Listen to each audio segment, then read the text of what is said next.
ஒருத்தர் ஒரு நாயை வளர்க்கிறாரு 10 வருஷமா, அவருக்கு வயசாயிடுச்சு, நாய்க்கு வயசாயிடுச்சு, அவருக்கு ஹார்ட் அட்டாக். இன்னைக்கு தினத்தந்தி செய்தி, அவருக்கு ஹார்ட் அட்டாக்.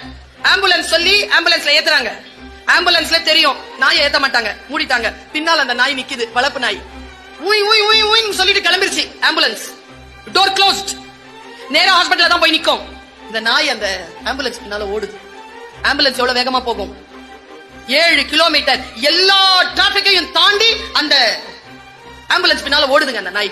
அந்த டிரைவர் ஓட்டிட்டு இருந்தாலும் அவனுக்கு என்ன தோணுச்சுன்னு தெரியல. ஒரு 7-8 கிலோமீட்டருக்கு அப்புறமா ஓரப்படுத்தினான் வண்டிய. கீழே இறங்கி கதவு திறந்தான். அந்த நாய் உள்ள ஏறிடுச்சு. கதவை மூடிட்டு வண்டி எடுத்துக்கிட்டு ஆஸ்பத்திரி போயிட்டான். ஆஸ்பத்திரி அந்த ஆளை காப்பாத்துமா இல்லையான்னு எனக்கு தெரியாது. அந்த நாய் வந்து பக்கத்துல உட்காந்துச்சுல, ஒருவேளை அந்த முதியவர் உயிர் பிழைத்திருக்கலாம். ஆனா உங்க எல்லாருக்குமே நான் சொல்ற செய்தி என்ன தெரியுமா? இது அல்ல. இந்த இமோஷனல் ப்ராப்ளமத்தையும் நான் சொல்லல. நான் சொல்ல வந்த செய்தி என்ன தெரியுமா? அந்த நாய் கிட்ட ஒரு சின்சியாரிட்டி இருந்ததுங்க. சின்சியாரிட்டியோட, அது அந்த உண்மையான ட்ரூத்ஃபுல்னஸோட அது ஓடிச்சு பாருங்க. மூடப்பட்ட எந்த எமர்ஜென்சி கதவு இருந்தாலும் நீ சின்சியரா இருந்தா அது திறக்கும்.